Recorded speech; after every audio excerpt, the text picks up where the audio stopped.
मूर्तिकार पिता और पुत्र की कहानी। एक बहुत ही प्रसिद्ध मूर्तिकार था।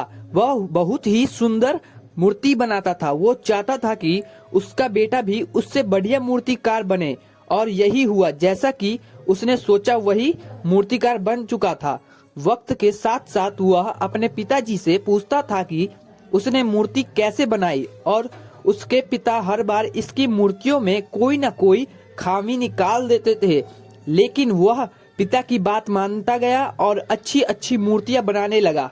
एक समय ऐसा आ गया कि अब पुत्र की मूर्तियां पिता के मूर्तियों से ज्यादा सुंदर और अच्छी लगने लगी। लेकिन अब भी उसके पिता की उसकी मूर्ति में कमी निकाल ही देते थे। उसके सब्र का बांध टूट चुका था और उसको अपने आप पर अभिमान था कि वो पिता से बेहतर मूर्तियां बनाता है। वो झल्ला गया उन पर। उसको पिता ने मूर्ति पर टिप्पणी करना बंद कर दिया। जैसे जैसे वक्त गुजरता गया उसकी मूर्तियां अब पहले जैसी नहीं बन रही थी और देखते देखते बहुत ही बेकार मूर्तियां बनाने लगा। अब अंततः वह परेशान होकर पिताजी के पास गया। पिताजी समझ गए थे कि वो वक्त जरूर आएगा, और वो बोला कि मैं अब पहले से अच्छी मूर्तियां क्यों नहीं बना पा रहा हूँ।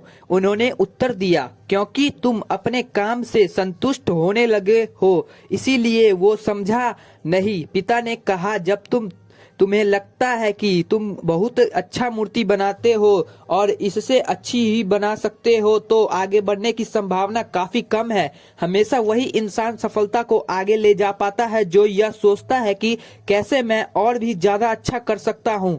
तो वो बोला कि आपको पता था कि ऐसा टाइम आएगा, तो फिर आपने मुझे ये पहले क्यों नहीं बताई। उन्होंने जवाब दिया कि मेरे साथ भी ऐसा ही हुआ था। मैं भी नहीं समझा जब तुम्हारे दादाजी ने मुझे समझाने का प्रयास किया। कुछ बातें प्रयोग से ही समझ आती है, यही जीवन की सच्चाई है। और फिर वो अपने पिता के द्वारा दी हुई सीख अपनाते हुए अच्छी से अच्छी मूर्तियां बनाने लगा। तो दोस्तों, कैसी लगी स्टोरी अच्छी लगी तो चैनल को